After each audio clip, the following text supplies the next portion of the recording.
It's so good to be here. I can't tell you how excited I am to be the moderator for today. So on our list for today, um, it's really good to have this moment that I could say we're here together to honor 5 remarkable leaders who made significant contributions to the credit union system. Barbara Leonard, Girado Smith, Roundtree, Pearl Wicks, and Tony Black. While we celebrate the legacies of Tony Black and Barbara Leonard, their stories will be shared by close relatives, reminding us of the deep personal connections behind their leadership. As we delve into their achievements and the impact they've had on our communities and our credit union movement, let's take this opportunity to reflect on the values they embody: cooperation, commitment to service, and relentless pursuit of excellence. And from my experience with each, I can definitely co-stamp that. Let's begin by recognizing each leader in turn, learning about their journeys, their triumphs, and their dedication they have upon uplifting others within the credit union community. Their stories inspire us all and continue to have us looking forward to build a more inclusive and successful financial future for everyone.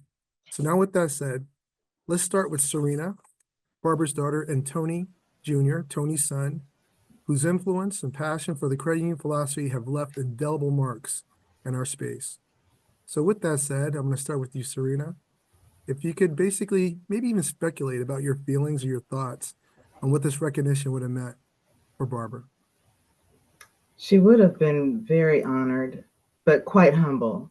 But she stood in her own strength. She knew what she could do, what she was capable of, and the mark that she left on her community.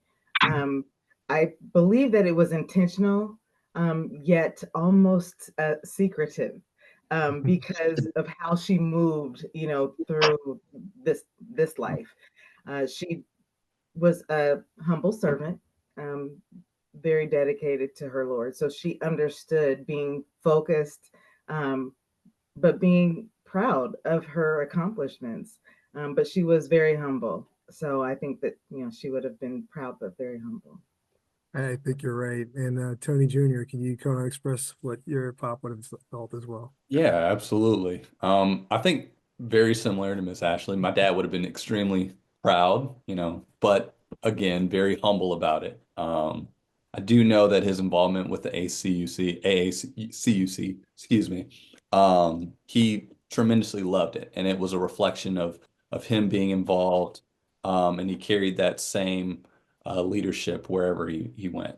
So just being able to come together nationally and expand his brand and again to interact with like-minded people.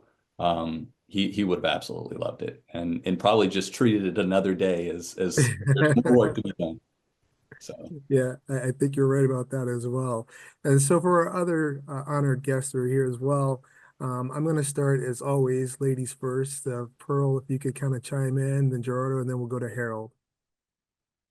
Thank you. And first, thank you to Renee and the AACUC board and everybody that has made this moment possible.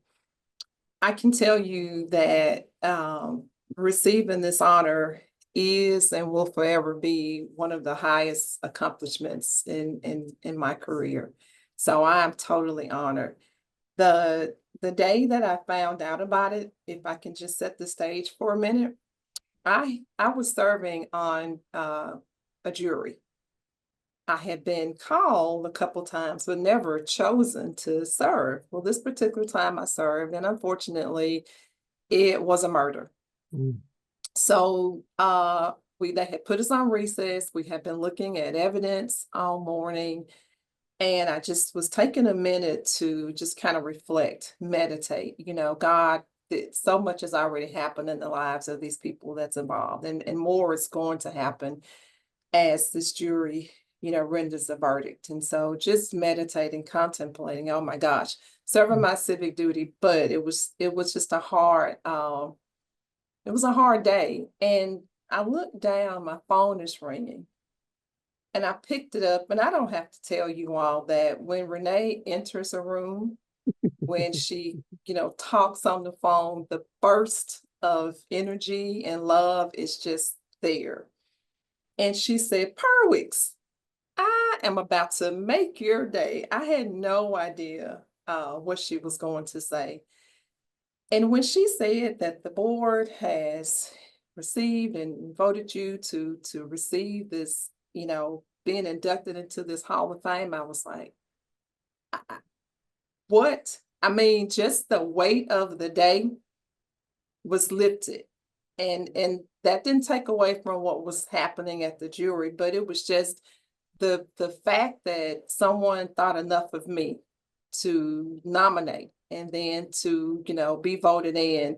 And Renee, with the busy schedule she has, thought enough to call me and share that great news. I tell you, it's just like I said, it's an honor that I can't even describe, but I'm so humbled and just, can't imagine a greater space than with, peers and colleagues in this credit union space, all the work that the AACUC has done and will continue to do, and to just be in the mentioning of people that are Hall of Fame worthy. I am so honored and humbled. And like I said, it is I will never, ever forget it. And it is so special to me. So thank you. Beautiful. Thank you, Girado. Yeah, when I found out, I was coming out of my office, and I was coming out of a meditation session, which I frequently do during the course of the day. And Sabina, brought that news to me, and I was taken aback, and I started reflecting, and I thought about the time that I spent with. I've had some involvement with the AACUC for a couple of decades.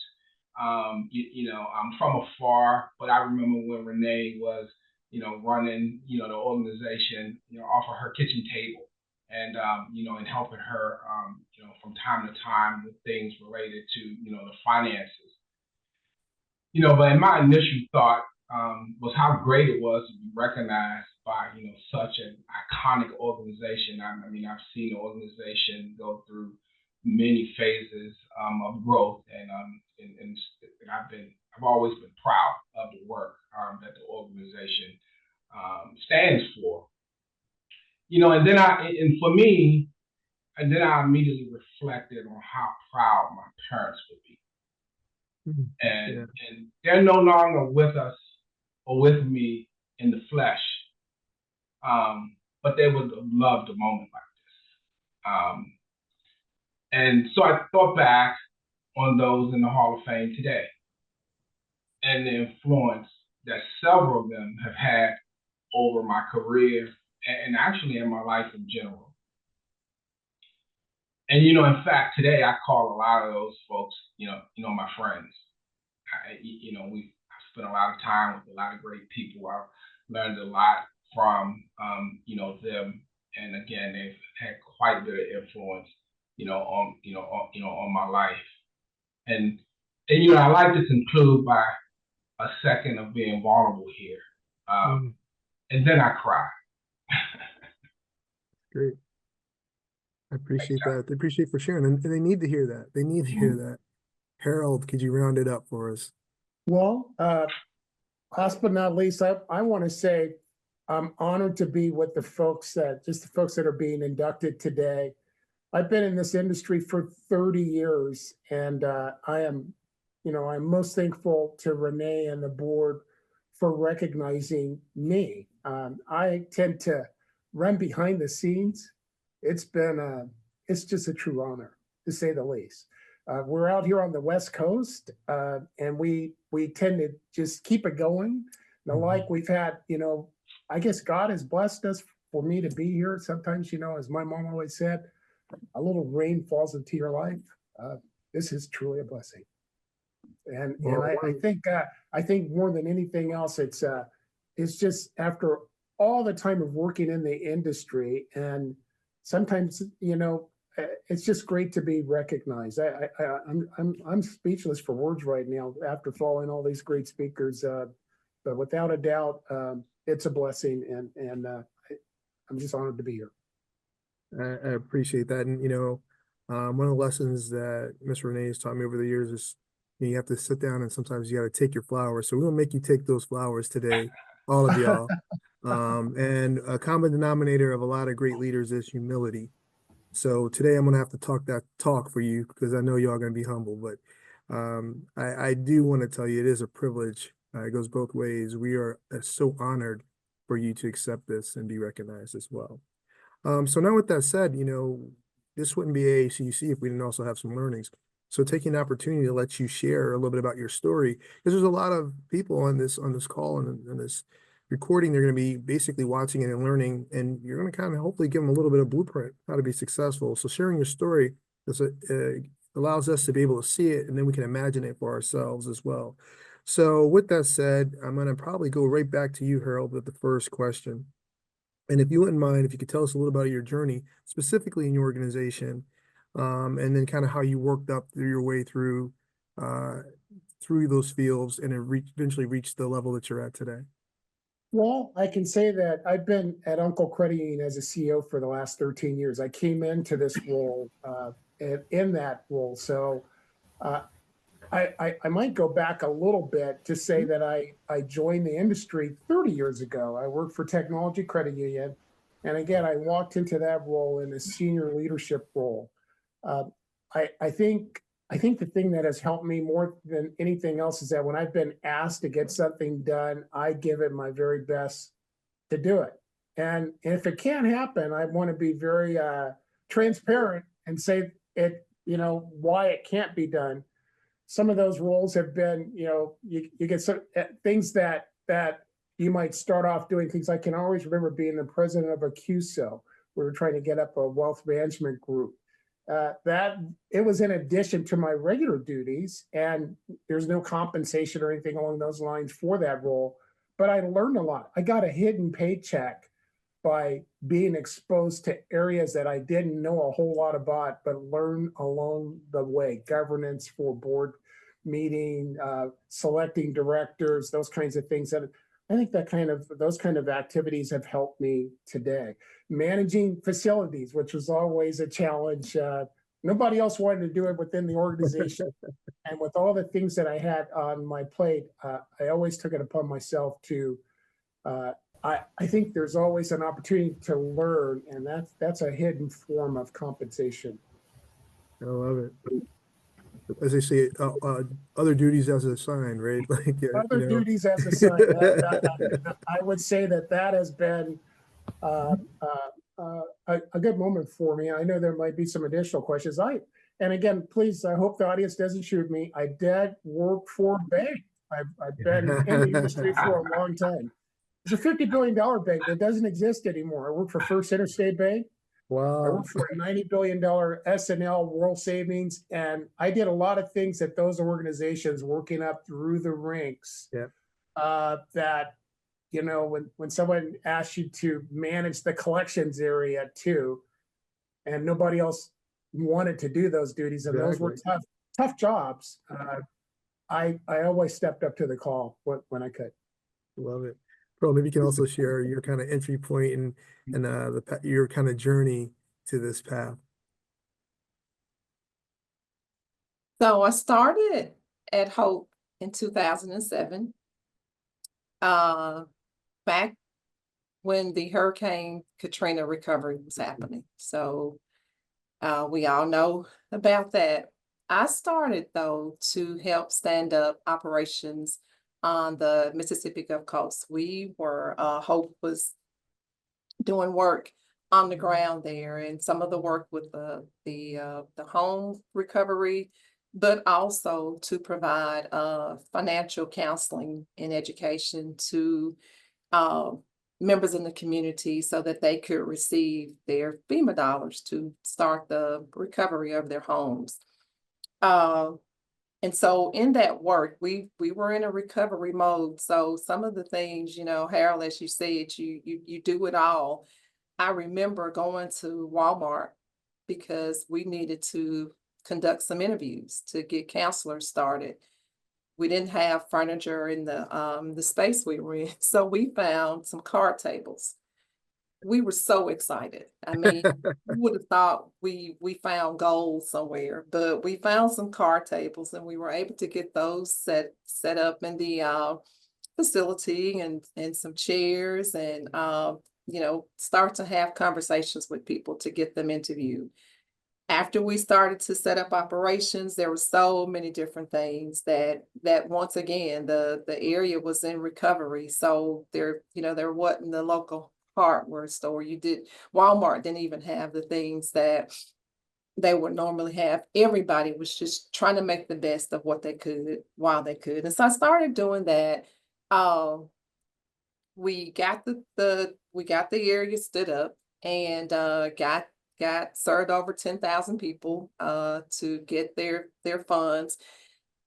After that, if y'all know my CEO, my boss, my friend, Bill Bynum, the CEO of Hope, he can see things in you that you can't always see in yourself. But my background was in retail banking. I worked for a bank as well before I came to Hope.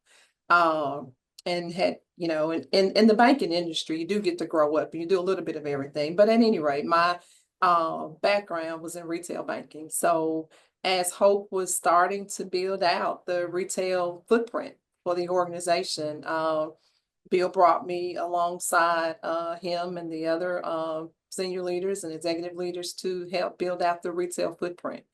So we got started and we merged with some credit unions. We built a de novo credit union in Biloxi, Mississippi. And we just started about building out the credit union framework at a time where a lot of institutions were pulling out of communities and closing locations. But went from there and helped to start the retail area. Transition from that role, I was SVP of retail operations, helped transition from that role to the chief operating officer with responsibility for some of the program areas, lending, back office, the branch network and facilities. So along the way, you learn a little bit about a lot of things and being able to reach out to peers and colleagues at the AACU, at the credit union leagues, to the CDFI industry. But did that work and last year transitioned to chief retail officer. And that brings in the focus of our branch network, operating 25 branches across 5 states, trying to make sure that all of the buttons and the things that need to happen to get a branch open happens, as well as the lending area and then the back office area that manages our phone system.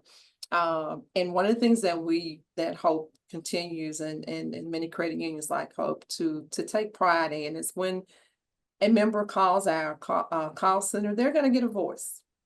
And we have so many members that is their connection to the credit union, the call center. They may call every day, they may call every week, but we know who they are, they know who we are, and we pride ourselves in being able to deliver that consistent service at that level, meeting people where they are.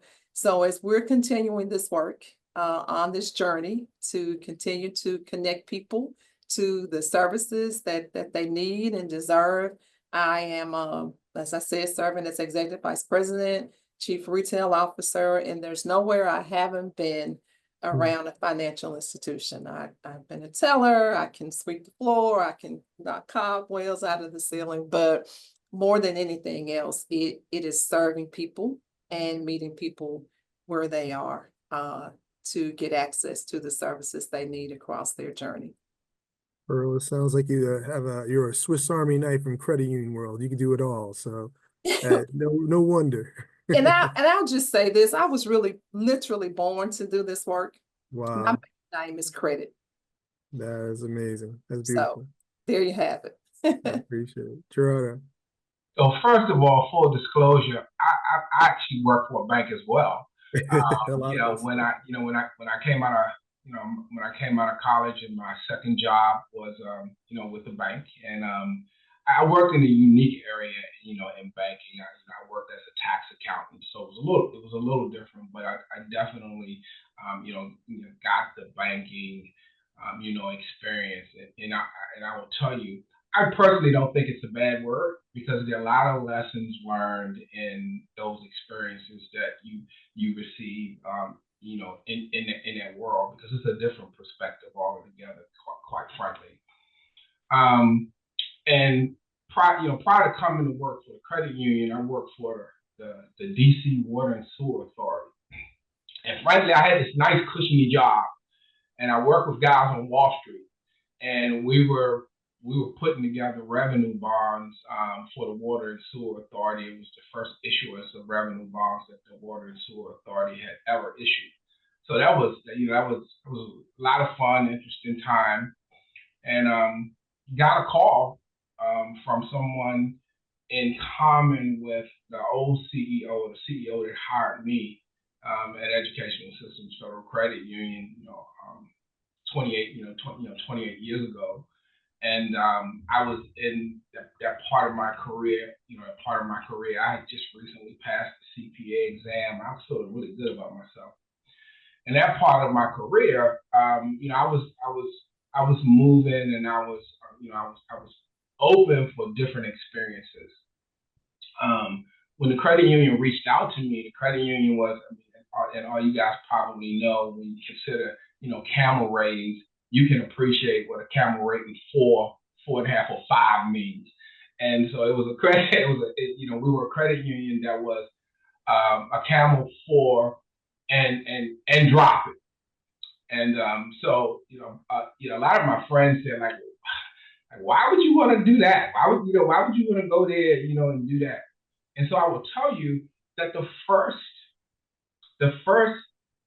dollar that I received that didn't come from my parents came from a credit union. The first loan that I ever received came from a credit union, car loan, Visa car loan. So I always had a passion, for credit unions. And it didn't hurt that my father sat on the credit union board. So I've always had, credit unions in my heart. But when I took the job at Educational Systems, I was still like, this is a 2-3 year stopgap, and I'll be off doing something else. And I've been there for 28 years. So I think we all can appreciate the fact that credit unions, it gets in your blood, it gets in your skin. When you get there and you get to see the work that that's being done. You get to see the camaraderie that's being built, and moreover, the mission of helping people, and the things that we do for people are in our members' best interest. It's not a bottom line proposition, and that was a big shift for me. I was totally bottom line driven. But over a very short period of time, I started to recognize how important it was to help other people, to be purposeful about growing people around you, and the benefits that came from that. And I was initially hired as the accounting manager. So I was, the first line of management in the accounting and finance department, 28 years ago. I've gone through three additional, positions, at the credit union before, becoming the CEO in 2023. And it was probably, one of the proudest moments of my life, because I had been around that organization so long, and the opportunity to lead that organization, and the trust that my board put in me was just a profound time, in my life. And I've used that time, to enhance our footprint, in the communities that we serve, and just to grow the ambassadors. We call our employees ambassadors to grow the ambassadors around our organization. And watching all that manifest has just been, a profound, opportunity for me. I love it every day. I get up every day, and I have these crazy little rituals. One of them being that, I get up every day and I go into my bathroom, I look in the mirror and I ask myself, how many lives am I going to change today? And, and I do it every day, and it's impactful, and it's what drives me. And at the end of the day, I come back to the same mirror and ask myself, well, how did I do? And I start it over every day. I mean, it's all about the people to me. I can't think of anything else that I'd rather be doing with my life. That's amazing. I mean, for all those that hopefully you kind of heard some of those. Just I had the opportunity to sit down. We might have had the best view in the world. We were sitting down having lunch together in Hawaii, looking at the ocean, and we got to ponder all the beauty of working in this industry together. So, but if you heard what he said, see the opportunity and the challenge, right? And if that was a theme between what Pearl said and Harold, there were a lot of challenging things that other people didn't want to do that they were willing to do, and they saw the opportunity in that. Kind of heard Girado say, try to, not make it transactional. Try to have something more impactful. And then since we're all being honest, I'm also a recovering banker as well. So sometimes you got to do bad before you can do good. That's what I figure out. But with that said, you thank you for sharing some of your proudest moments. But if I can then kind of go back as well really quickly, Harold, maybe you can kind of piggyback off of that theme. Maybe what is one of your proudest moments in this industry, and then Pearl will let you finish that up before we get to the final question and get back to our youngins and Serena and Tony.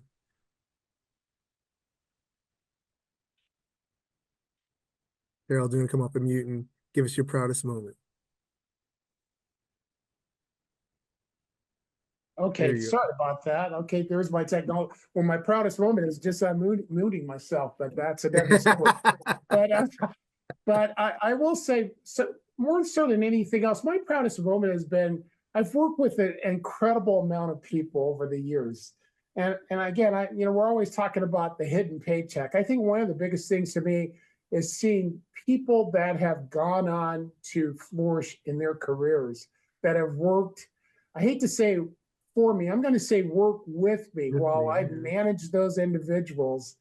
They grew. I feel like, it's the way you sort of carry on. You don't want to call them your kids because they're your colleagues, but to see those folks, to see folks in those roles, you give people a chance where people sometimes might say, well, you shouldn't, or because of these various reasons, or the optics of things.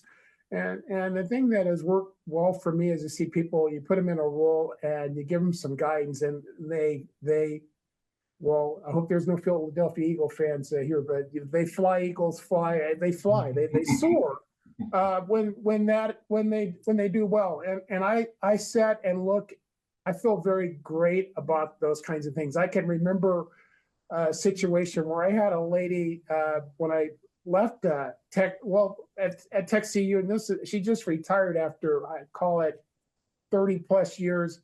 She was a mom, had two young kids, and I needed a VP of lending at that time, and my COO role at Tech CU, and we were a $300 million credit union at the time, and I think when I left it was $1.5 billion. That was 14 years ago. That lady, I had to go and I interviewed another individual, didn't happen. That he wanted the job. We were going back and forth, and I went back to her. I said, "This is a great opportunity for you." And she says, "Well, it's a role. I don't know if I can do it. I've got a family." I said, "You will be very good in this role." And that, I think when she, that's a $5 billion credit union now, and she grew in that role. I feel very proud to see those kinds of things. Those are proud moments for me. Yeah, when you look at leadership, there's 10 tenets you kind of every book you read, it'll come down, but the last one is legacy. And legacy isn't the credit union, legacy is the people. You know, it's kind of like church is the people, not the building. It's the same thing. So I understand why you feel that way. That's well said, Harold. Pearl, how about you? What are you really proud of? Thank you.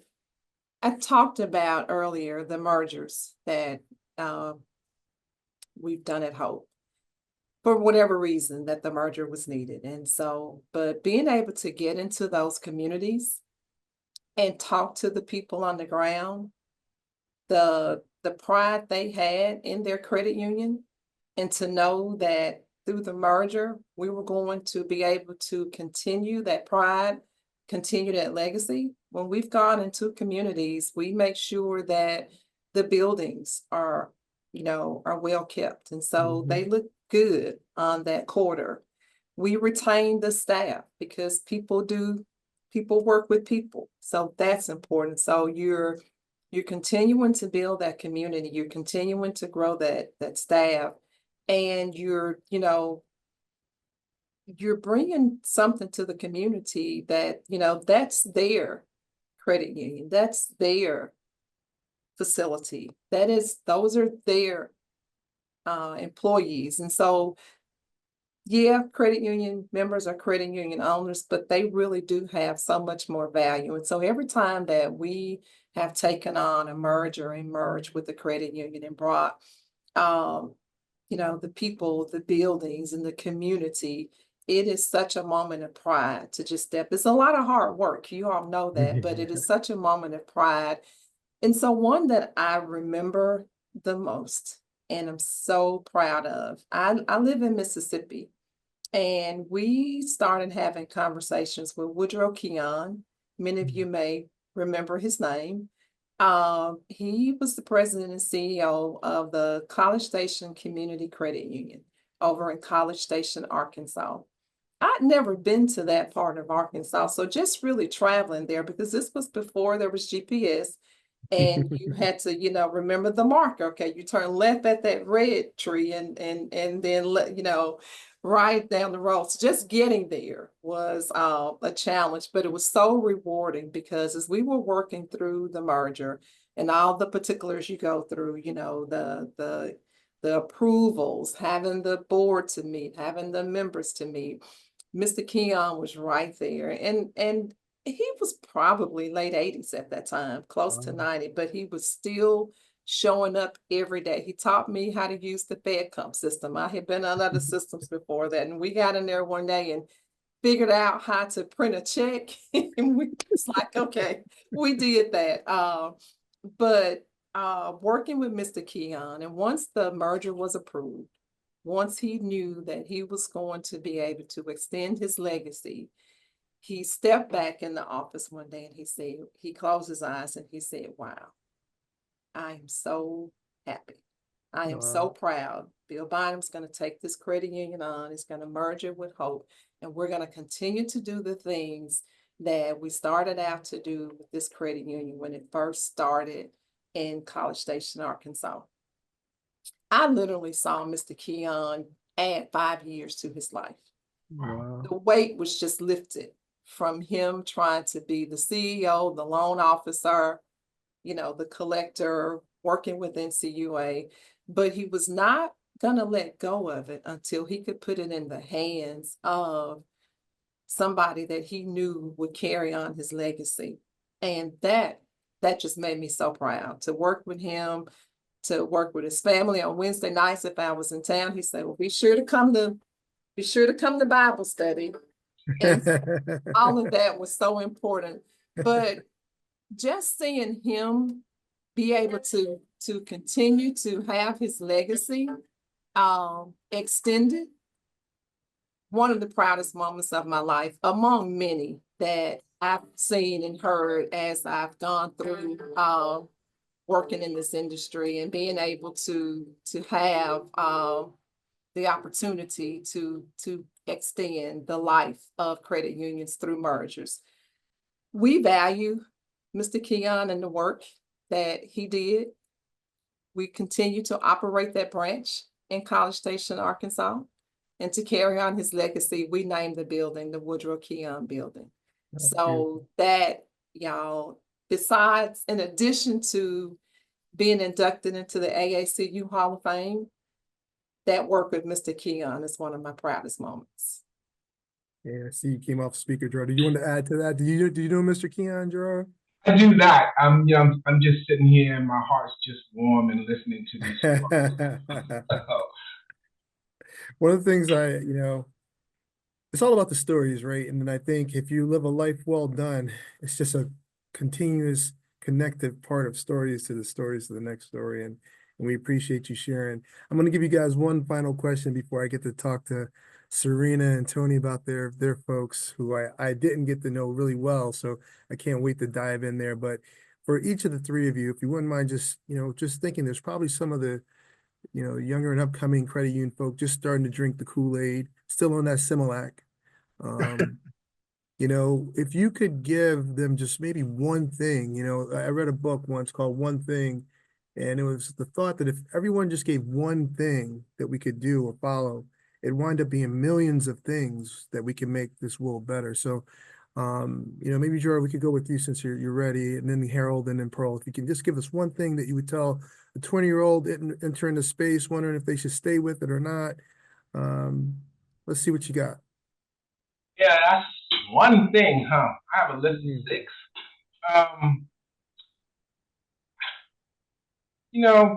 There's so many, there's just so many things, right? And I think the biggest lesson for me that I've learned over my career, if I step back and reflected on one thing today that has really changed the trajectory of everything that I do, my career, my life, is to stay humble. Always be humble. And along with being humble, be a servant of others. Yeah. It will change your life. It's just so profound. So. Yeah, my dad used to say, be selfish, serve others. And I think that really sticks with me as well. I appreciate that. Harold, how about yourself? Okay, one thing, I think I've kept a poster by my desk of a frog being eaten by a pelican. And the frog is reaching outside the pelican's mouth and trying to choke the pelican so he doesn't swallow him. The message there is to never, ever give up. That's been my motto. Sometimes, you're going to get knocked down. You're going to run across someone that may be a barrier, could be a speed bump for you, but you should never, ever give up and never let one situation take you away. To always pick yourself up, dust yourself off. I think there's a song out there. Probably a country song. And get after it again, because I really do believe that. I think that goes back to my athletic days. I know when I played football at Boise State many, many years ago, and you can't win all the time on every play. And when you get knocked down, you have to get back up and get after it. Don't let one situation, one event detour you. Yeah, I like that. Pearl, how about you? Let you wrap it up. Yeah, I think if there was one thing I would say, and that is to always be grateful. Recognizing that every day is a precious gift, and be grateful for it. Thinking about the fact that people don't have to do anything for you. So if someone even takes the time to say good morning, that's something to be grateful for. And it turns our hearts to then be grateful and to give grace. Because as we go along these journeys that we've all been traveling and, prayerfully will continue to travel, I think just taking time to be grateful, because it allows you to be thankful for what you have. But I think what it also does is allows you to give grace to others as you go through the day. There will be so many things that will come toward us, but let's just continue to be grateful. That's what I would say. Thank you. I hear you. That's well said. All right, Serena and Tony, I didn't forget about you.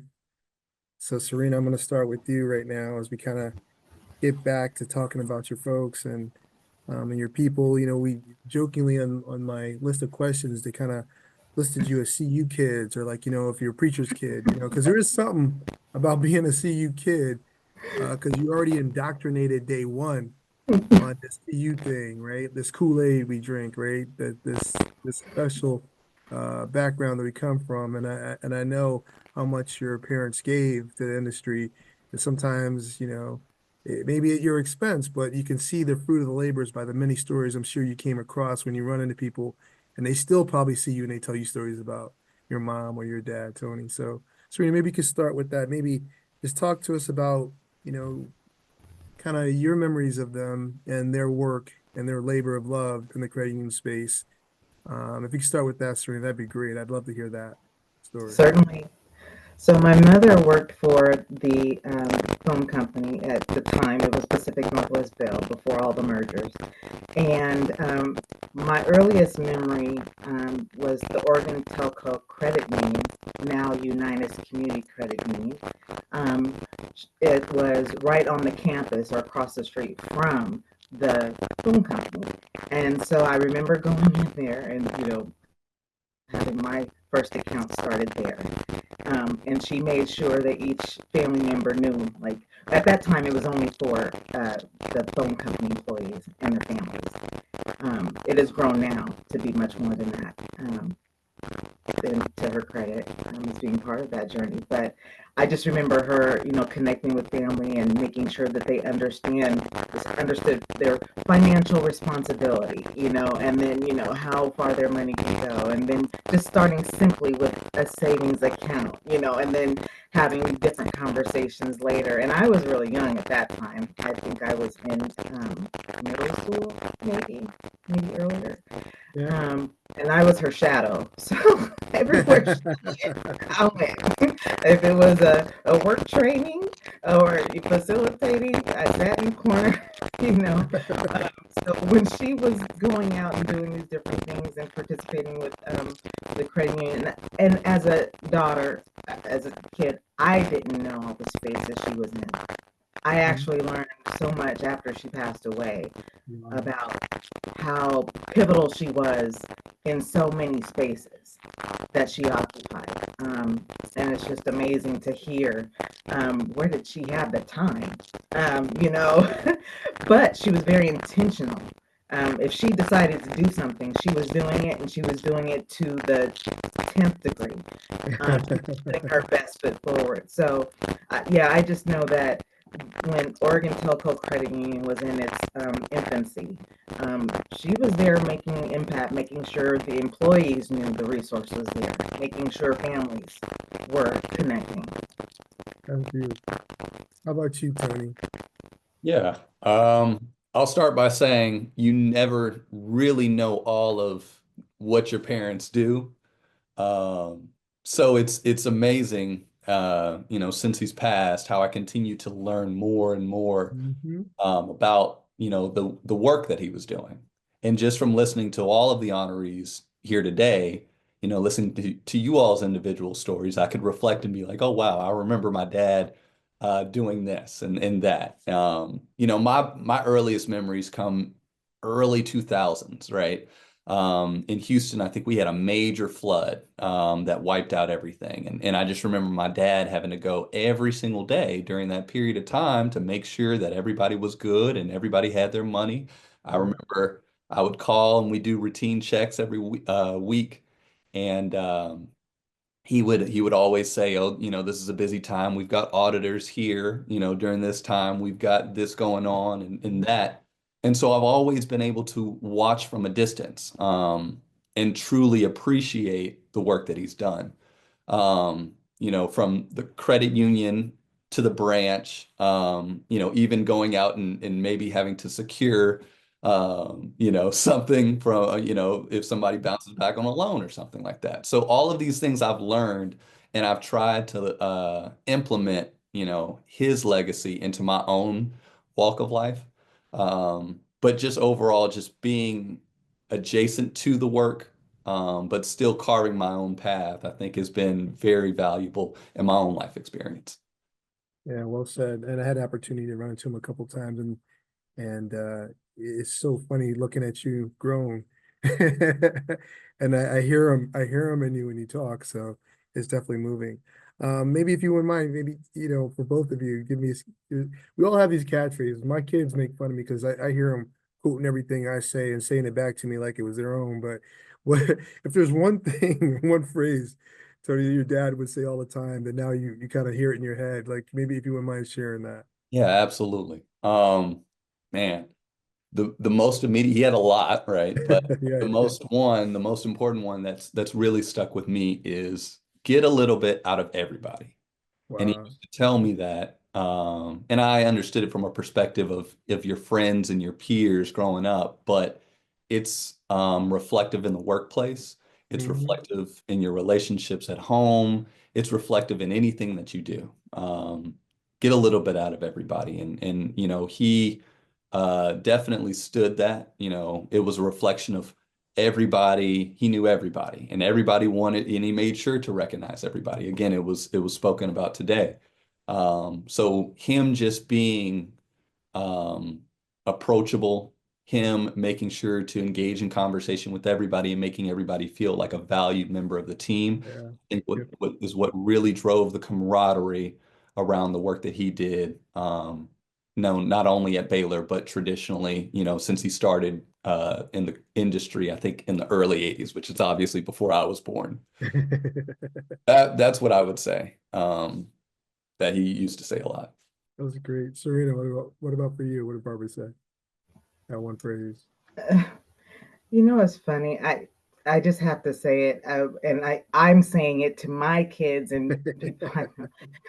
She would say, I shouldn't have to push wet noodles uphill, and I I would say what, but I get it.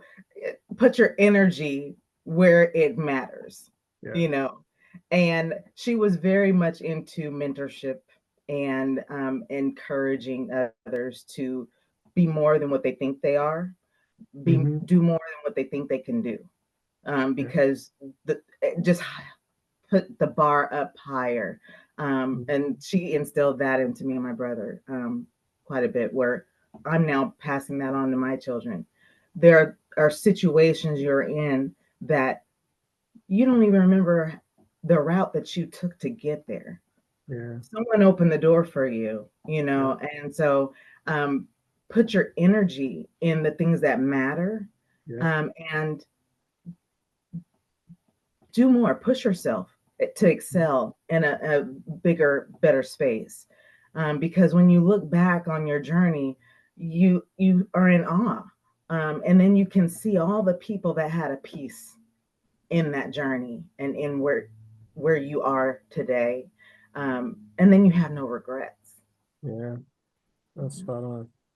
And then I guess if we're kind of getting closer to the close for both of you, we'll be representing your parents at next week when we go into the actual ceremony. Is there one thing that you want to make sure that everyone here knows about Barbara and Tony? I'll let you start, Serena. I'll let you finish, Tony, with that. I just think that, my dad loved what he did. Again, similar to the honorees here. He loved it. It was a reflection in everything that he did. Again, the mentorship, whether if it was recognizing everybody, and it's being a people person. And I am still learning, right? The impact that he left, because it's almost overwhelming, because I feel like we live in our own bubbles and lives. But for him to expound past that, it truly is a reflection of him, his legacy, and I'm very proud. I'm damn proud, excuse my language, to be his son, have the privilege to sit here and Yeah, be recognized and allow to be fortunate to recognize him as well. appreciate that. So, the one thing you want us to remember or know about your mom. She was mom to me. You know, she was an amazing person. Yeah, And excuse me. yeah, Like I said, I learned so much more about her after she passed away. yeah, But everything she did, she put her heart into it. yeah, And we feel like she left us too early, but she yeah, left us a tremendous legacy yeah, of excellence and service to our family, service to our community, and the world that we live in, that we must leave it a better place than we found it. yeah. And one of the things that she did was when she entered a room, she captivated that room because of her strength and her courage and being willing to talk to anyone from any background and making them feel special.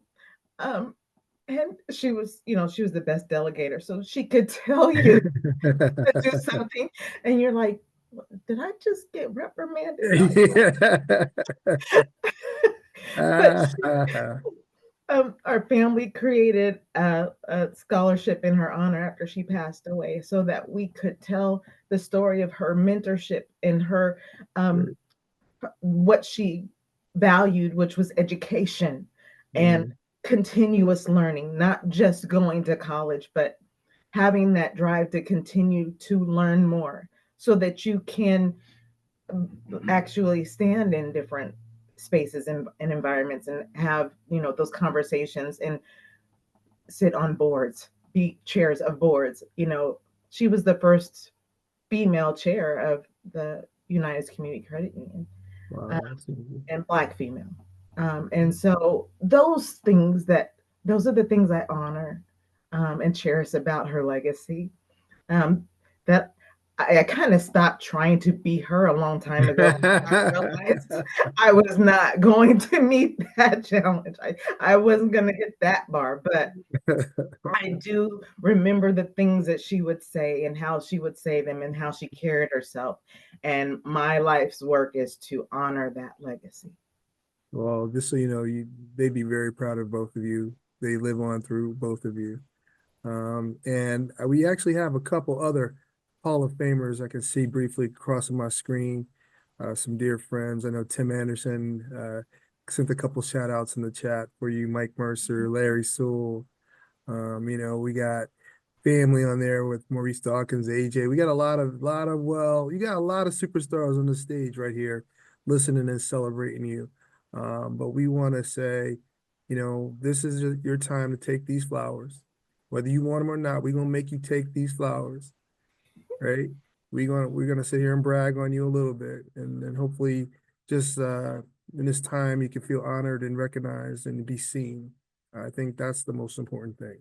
So I know there's some time that we try to squeeze in at the end. I know we're getting close to running up on it, and I do know that AACUC starts on time and finishes on time, especially when I got the head lady right here looking at me, making sure that happens. But are there any final questions or comments in the chat? Make sure you send them out there so we could share that with these beautiful people. And then I do know that SP, you're gonna hop back on hopefully and just give a reminder of some house stuff about for next week as well, right? Yes. Lots of amazing shout outs in the chat. I don't see any questions. So I think we're gonna give you some time back then. So with that, thank you so much, Ty, for being an amazing moderator for today's conversation. And to all of our honorees, congratulations again. So incredible. We cannot wait to celebrate you actually really soon in DC for the Hall of Fame. Here's my plug-in. If you haven't registered yet and you're going to be in DC attending the Governmental Affairs Conference or just at DC, for fun, stop by, join us. Let's celebrate them in person. It is going to be an incredible event. Another little plug-in that I'm going to do. Did you know that registration for our conference is open? Yes. Because if you didn't, it's open, and we can't wait to see all of you in Georgia with us in July. So keep that in mind. With that, thank you all for taking time out of your Fridays. I hope you all have a wonderful, fun, and safe weekend. And save the date for our next CTC Friday conversation, which is next month. Next month is Women's Month, so that gives you a little bit of an idea of what our CTC will be like. So keep an eye out for that and register as well. And with that, thank you all so much. Enjoy your weekend.